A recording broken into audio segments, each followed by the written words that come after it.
सुलभ हो। हमारी जब इच्छा हो तो गुरु कम से कम हमारे यहाँ आकर के अपना चरण रखे और हमारा उद्धार कर सके। गुरु ऐसा होना चाहिए, कोई धार्मिक धर्म के पद पर कोई समस्या है उसका समाधान कर सके। गुरु ऐसा होना चाहिए जो हमसे कम से कम वो हमारी समस्या का समाधान कर सके, हमसे वार्तालाप कर सके। जब हम चाहें कोई हमारी इच्छा हो तो कम से कम हमारे दरवाजे तक पहुंच सके। कुल परंपरा, गुरु में कुल परंपरा नहीं देखना चाहिए कि हमारे बाबा आजा, हमारे पिताजी वहां लिए थे मंत्र, हम भी वही ले। अरे उस गद्दी पर उस समय कोई संत महात्मा, कोई अच्छे महापुरुष थे, उस समय वो दीक्षा ले लिए, वो गद्दी पर अब कैसा बैठा है। और गुरु ऐसा होना चाहिए कि जो आपको सद्मार्ग पर ले जाने लायक हो। प्रहलाद जी 5 वर्ष की अवस्था में भगवान को कैसे प्राप्त कर लिए? गुरु का प्रभाव। 5 वर्ष की अवस्था में नारद जैसे गुरु से गुरु दीक्षा लेकर के भगवत आराधना किए, भगवान को प्राप्त कर लिए। श्री सुखदेव जी महाराज कहते हैं कि भगवान उम्र नहीं देते। भगवान 5 वर्ष की अवस्था वाले जिनको भी प्राप्त हुए, तो कम से कम भगवान ये देखते होंगे जो पढ़ा लिखा हो, ज्ञानी हो, धर्म शास्त्र अध्ययन करने वाला हो, वेद मंत्र उच्चारण करने वाला हो, जो ज्ञानी हो, ज्ञानियों को परमात्मा जल्दी मिलते होंगे। श्री सुखदेव जी महाराज कहते हैं कि राजन विद्या गजेंद्रस्य का, गजेंद्र जो पशु था, जिसको ज्ञान ही नहीं है, तो कौन से विद्यालय में गजेंद्र पढ़ने के लिए गया था। लेकिन गजेंद्र भी भगवान को प्रेम से पुकारा तो भगवान गजेंद्र का भी उद्धार करने के लिए चले आए। परमात्मा आपके ज्ञान और ज्ञानता और अज्ञानता को नहीं देखते, तो कम से कम परमात्मा जात पात तो देखते होंगे। जो उच्च कुल में, ब्राह्मण कुल में जन्म लिया होगा, परमात्मा उसको जल्दी मिलते होंगे, ऐसी भी बात नहीं। कहा जाति विदुरस्य यादव पति, अरे विदुर जी का जन्म तो शूद्र कुल में हुआ था, दासी पुत्र थे, लेकिन भगवान उनके यहाँ भी जाकर के जूठा कदली का फल खाए।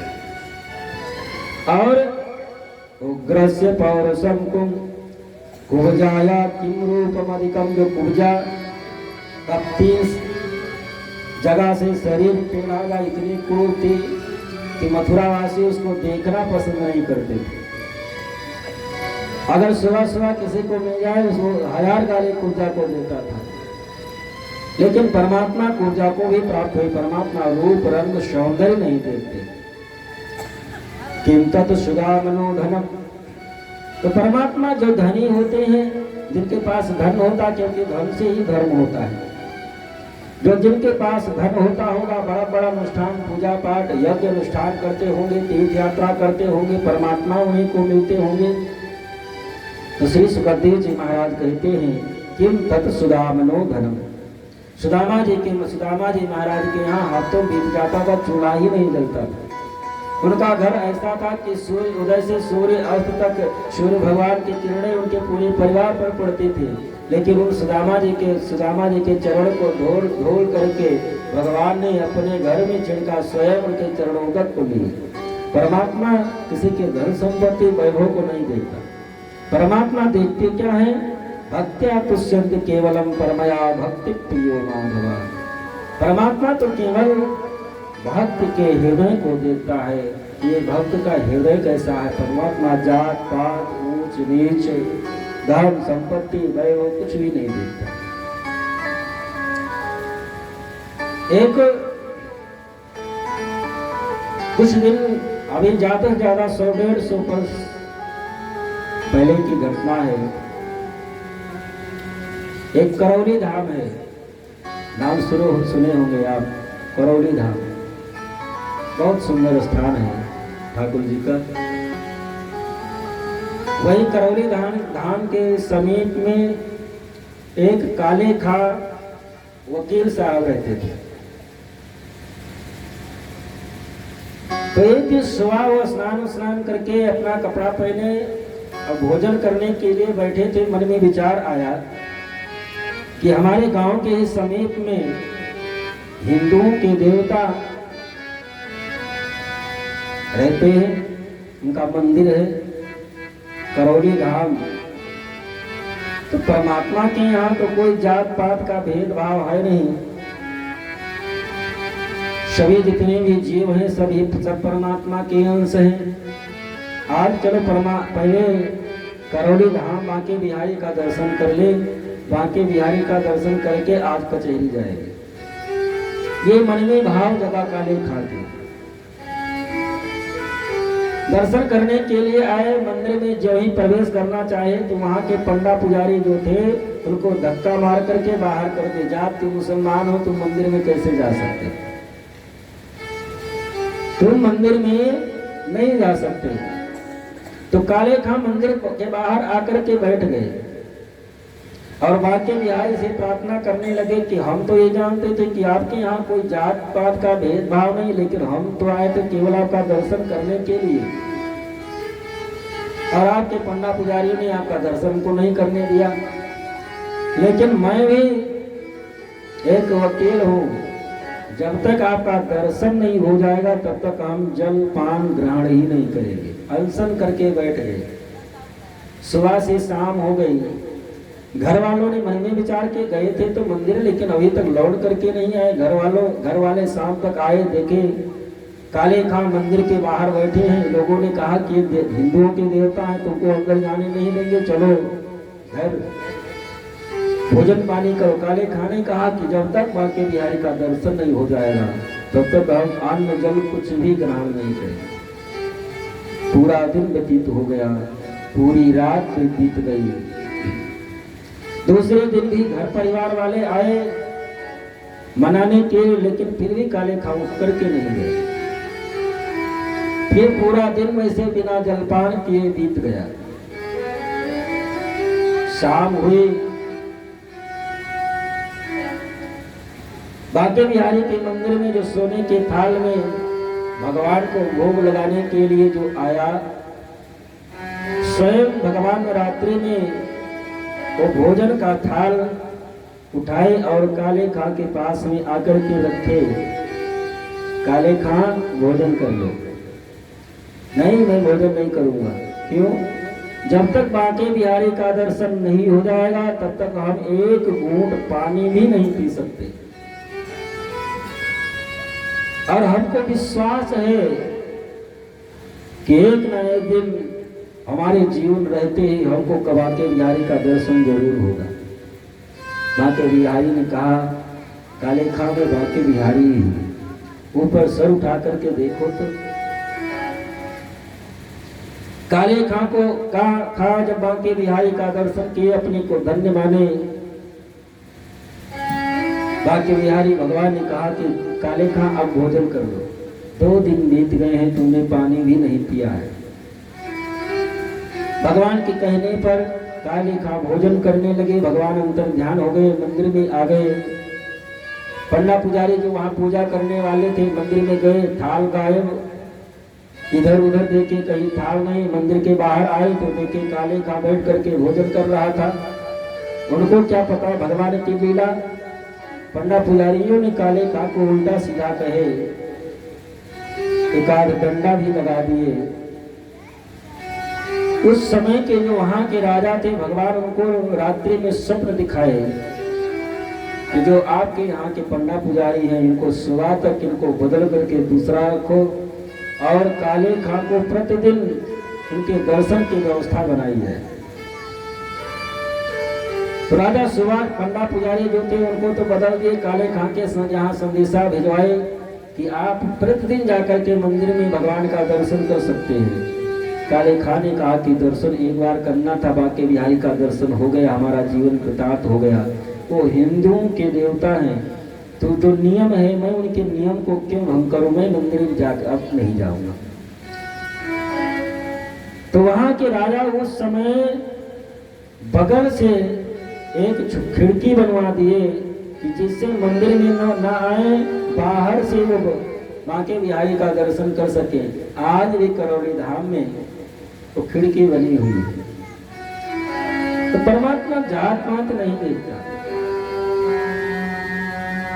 परमात्मा तो केवल आपके हृदय को देखते हैं कि आपका हृदय कैसा है। परमात्मा तो केवल निर्मल हृदय देखते हैं, परमात्मा केवल भक्ति देखते हैं। आपका 56 भोग 56 प्रकार का व्यंजन नहीं देखते।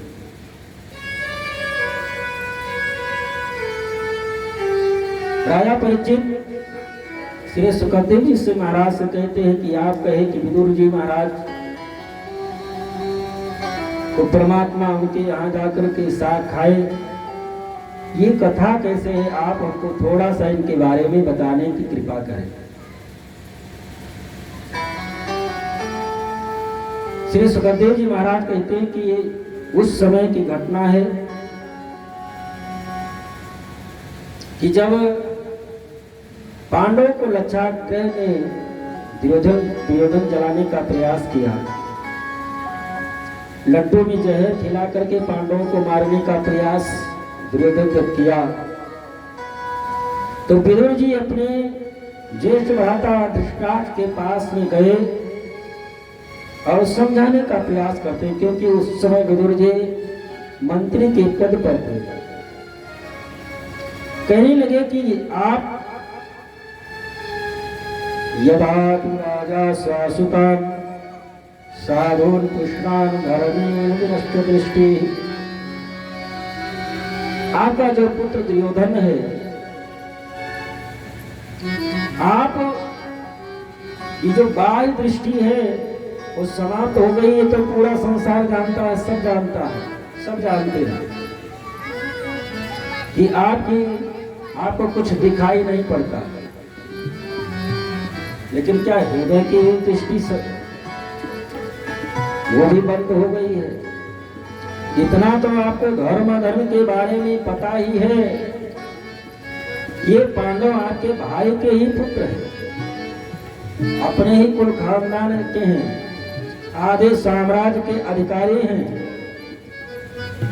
और आपका बेटा दुर्योधन जो इस प्रकार से अधर्म के पथ पर चल रहा है, इस संपूर्ण साम्राज्य के विनाश का एक कारण बनेगा। धृतराष्ट्र को विदुर जी समझा रहे थे, दुर्योधन तब तक आ गया और दुर्योधन डांट करके विदुर जी से कहता है कि हमारे ही टुकड़े पर पलने वाले, हमारे ही कृपा पात्र, हमारे ही बनाए हुए मंत्री का पद आपको प्राप्त है और हमारे ही खिलाफ हमारे पिताजी को आप भड़का रहे हैं। इस प्रकार से जब दुर्योधन विदुर जी से बोला तो विदुर जी अपने पत्नी को साथ में लिए, अस्सा निर्गता कवरो कुंडलब्धो, विदुर जी अपने पत्नी को साथ में लिए और मंत्री पद का परित्याग करके भगवान का भजन करने के लिए जंगल में निकले। इस प्रकार से 12 वर्ष व्यतीत हो गया कठिन तपस्या करते हुए विदुर जी का।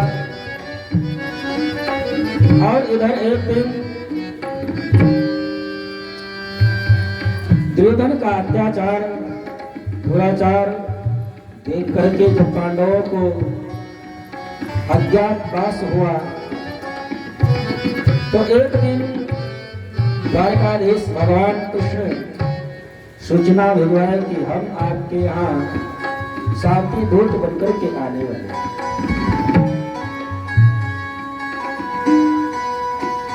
दुर्योधन हस्तिनापुर को बढ़िया सुंदर दुल्हन की तरह सजवा रहा है कि जो द्वारकाधीश आ रहे हैं।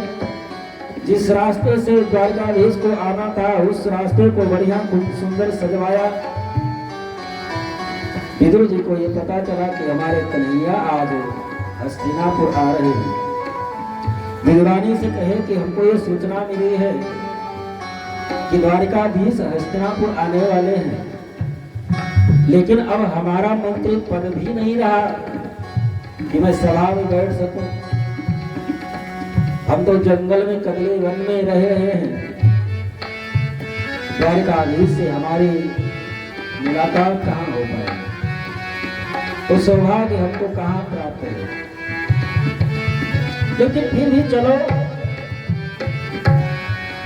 हस्तिनापुर वासियों के साथ में मैं भी उनका दर्शन कर लूंगा। द्वारकाधीश भगवान कृष्ण का रथ द्वारका से चल करके हस्तिनापुर में प्रवेश करता है। हस्तिनापुरवासी द्वारकाधीश भगवान कृष्ण के ऊपर फूलों की वर्षा कर रहे हैं, सोने की थाल में आरती सजाए सब आरती कर रहे हैं। विदुर विदुरानी भी एक किनारे खड़े भगवान के दर्शन के लिए वो भी।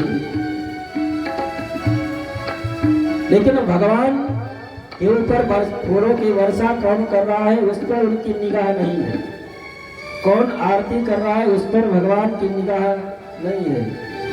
भगवान किसको ढूंढ रहे हैं कि हमारा भक्त विदुर कहाँ है, हमारा भक्त विदुर कहाँ है। इस लाखों की जनता में भगवान की निगाह विदुर पर पड़ी। विदुर जी भगवान का दर्शन किए।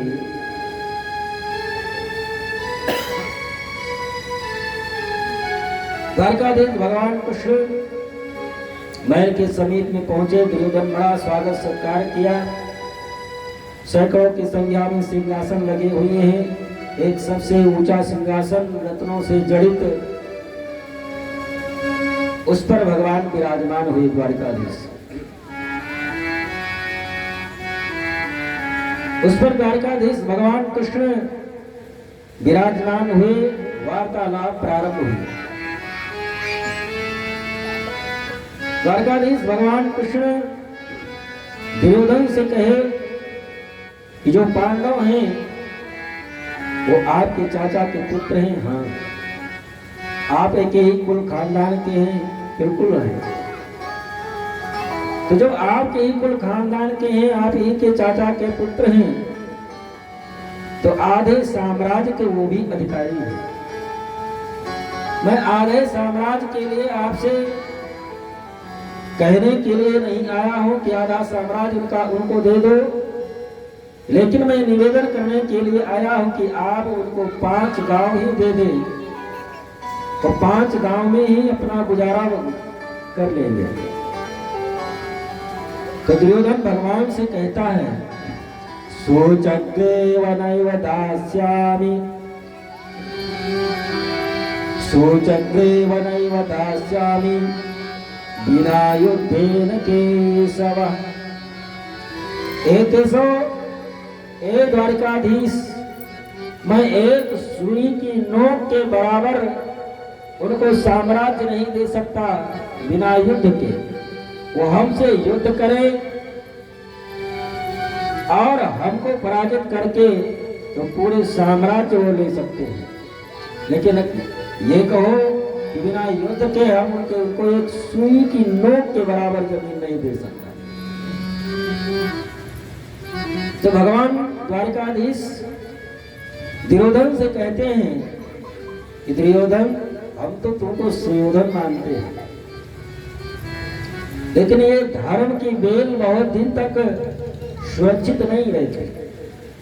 ये अधर्म है। अधर्म के पथ पर चलना ये विनाश का कारण होगा। तो दुर्योधन कहता है कि प्रभु, क्या धर्म है क्या अधर्म है वो मैं भी जानता हूं।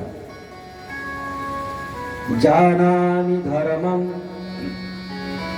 क्या धर्म है और क्या अधर्म है वो मैं जानता हूं। जानामि धर्मम न च मे प्रवृत्ति, मैं जानता हूं कि ये धर्म है ये अधर्म है, लेकिन धर्म में धर्म के प्रति मेरा लगाव नहीं है, धर्म में मेरी प्रवृत्ति नहीं है। और जानामि अधर्मम न च मे निवृत्ति, और ये मैं जानता हूं कि ये अधर्म है, लेकिन उस अधर्म को मैं छोड़ नहीं सकता। मैं अधर्म से निवृत्ति नहीं ले सकता। जानामि अधर्मम च न मे निवृत्ति, क्योंकि केनापि देवेन हृदय स्थितेन। कैसे धर्म वेद पुराण शास्त्र सब ये कहते हैं कि आप सबके हृदय में विराजमान हैं। तो सबके हृदय में विराजमान है तो हमारे भी हृदय में विराजमान होंगे आप। केनापि देवेन हृदय स्थितेन,